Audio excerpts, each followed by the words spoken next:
ദുരന്തഭൂമിയിൽ പലയിടങ്ങളിലും ഇപ്പോൾ രക്ഷാപ്രവർത്തനം നടക്കുന്നുണ്ട്. രക്ഷാപ്രവർത്തകരും നമ്മളുമൊക്കെ പല ഭാഗത്തേക്ക് ഇത്തരത്തിൽ കടന്നു പോവുകയും ചെയ്യുന്നുണ്ട്. പക്ഷേ ഓരോ പ്രദേശവും നമ്മൾ പ്രതീക്ഷിക്കാത്ത രീതിയിൽ ആഴത്തിൽ താഴ്ന്നു പോകുന്ന പ്രദേശങ്ങളാണ്. ഞാൻ ഇത്തരത്തിൽ ഒരു ഭാഗത്തേക്ക് കടന്നു പോകാൻ ശ്രമിക്കുമ്പോൾ കാല് വെച്ചപ്പോൾ ഏതാണ്ട് മുട്ടോളം താഴ്ന്നു പോകുന്ന ഒരു അവസ്ഥയാണ്. വലിച്ചൂരി എടുത്ത് കടന്നു പോകുക എന്നുള്ളത് വലിയ പ്രദേശമാണ്. കാല് കൂടുതൽ താഴ്ന്നു പോരുന്ന ഒരു അവസ്ഥ തന്നെയാണ് ഇവിടെ ഉള്ളത് എന്നുള്ള കാര്യത്തിൽ സംശയമില്ല.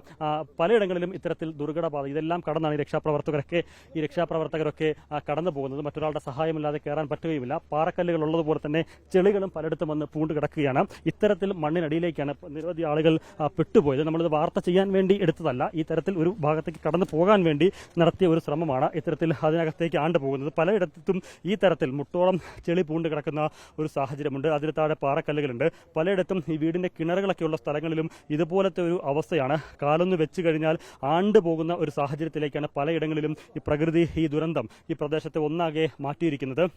ഈ രക്ഷാപ്രവർത്തനവും ഇത്തരത്തിൽ ചെളിയൊക്കെ മാറ്റി പൂർണ്ണമായും അത് മാറ്റിയതിനു ശേഷമാണ് അവിടേക്ക് കടന്നു പോകുന്നതും. ഇന്നിപ്പോൾ പുഞ്ചിരിമട്ടത്തേക്ക് ഈ പരിശോധനയ്ക്ക് വാഹനങ്ങൾ വന്നപ്പോഴും ഇത്തരത്തിൽ കല്ലൊക്കെ ഇട്ട് നികത്തി വാഹനങ്ങൾ പോലും കടന്നു പോകാൻ പറ്റാത്ത സാഹചര്യമാണ്. നമുക്കിപ്പോൾ ദൃശ്യങ്ങളിൽ കാണാം. പലയിടങ്ങളിലുമുള്ള കോൺക്രീറ്റ് പാളികളും പാറകളുമൊക്കെ പൊട്ടിച്ച് ഇവിടെ കൊണ്ടിട്ടതിന് ശേഷം വഴിയൊരുക്കി നിലമൊരുക്കിയതിനു ശേഷമാണ് ഈ JCBയും ഹിറ്റാച്ചിയും ഒക്കെ അങ്ങോട്ട് കടന്നു പോയത്. നമുക്ക് കാണാം, പുതിയ കല്ലുകളാണ് അവിടെ ഇട്ടേക്കുന്നത്. അങ്ങനെ കല്ലിട്ടുറപ്പിച്ചിട്ടാണ് വാഹനങ്ങൾ കടന്നു പോയിരിക്കുന്നത്. ആ തരത്തിൽ പലയിടങ്ങളിലും മുട്ടോളം ഇപ്പോഴും ചെളിക്കൂനകളാണ്, ചെളിക്കുണ്ടുകളാണ്. അതിലേക്ക് ആണ്ടാണ്ട് പോകുന്ന ഒരു സാഹചര്യമാണ്.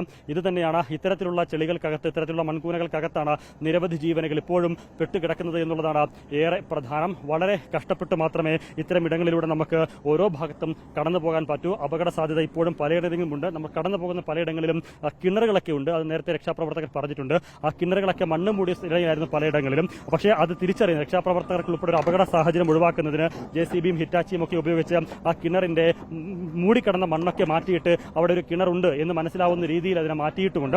ഏതായാലും ദുഷ്കരമായിട്ടുള്ള രക്ഷാപ്രവർത്തനം ഇപ്പോഴും പല മേഖലകളിലും തുടരുകയാണ് വയനാടിന്റെ ദുരന്തബാധിത മേഖലകളിൽ.